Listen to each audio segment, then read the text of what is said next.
So over the holiday weekend, the three main ways in which we travel have been utterly compromised by the rail strikes, which happened on Friday, and then there's an ongoing chaos which follows that.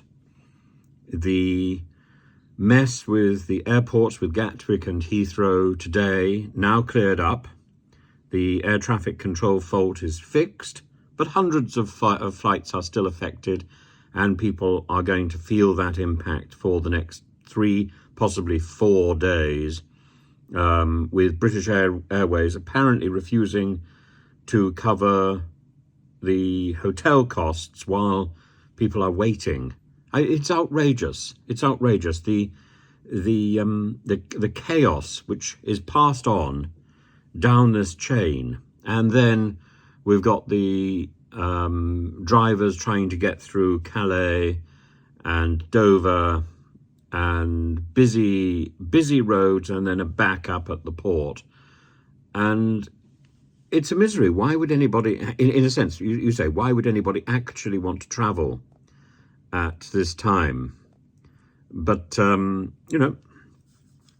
only why would anybody want to travel at this time, but why would anybody continue their travel arrangements when they see what chaos is facing them at such short notice? Sometimes you can't change your plans. People stuck at the airport trying to find last-minute hotel rooms during the busiest weekend of the year when rooms are at their most expensive.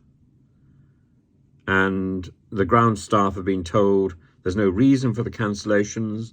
The passengers have been told to make their own arrangements. It just seems unfair on all those people who have been saving up over the year to make this journey. And BA, we're told, went out of their way not to help. Supervisors were instructed not to rebook flights, to direct everybody to the website, to the call center, and they didn't help. But that is the story of our age at the moment. Nobody is helping. I find it extraordinary and terribly sad. And people coming back from the continent, coming back from Corfu, EasyJet flights to Edinburgh, Manchester delayed. It's impossible. Due to extremely high demand, people cannot find hotel rooms. What are they supposed to do? Sleep on the street? We're supposed to have a system, a sort of integrated system of insurance and support.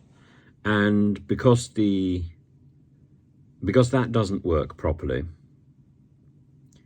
but is there, the travel companies, the airports, just assume they have carte blanche to do what they want. I think they have a moral responsibility. I think anybody who offers a service has a moral responsibility to deliver that. And if there's a strike or if there's a problem, then you find a way around that and you deliver what you promise. There's an agreement. There's an agreement. And I think we've got into a very strange way of thinking that an excuse is a reasonable response. It's not. It's not. And it's not a reasonable response even to return the money. You do everything you can to fulfill the contract, the agreement that you made. And if the law is suggesting that things like strikes and things like and things like air traffic control problems and mismanagement and bureaucracy are a reasonable excuse, then the law needs to be amended.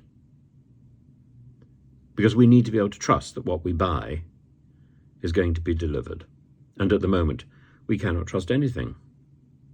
In the end, if we have much more of this, people simply will not bother to trust our country. Because it's our country rather than the trains or the planes or the ports. It's our country. And Nigel Farage and his friends who organised Brexit didn't promise this. They promised extra money. They promised control of our borders. This is not control of our borders. This is a blockade.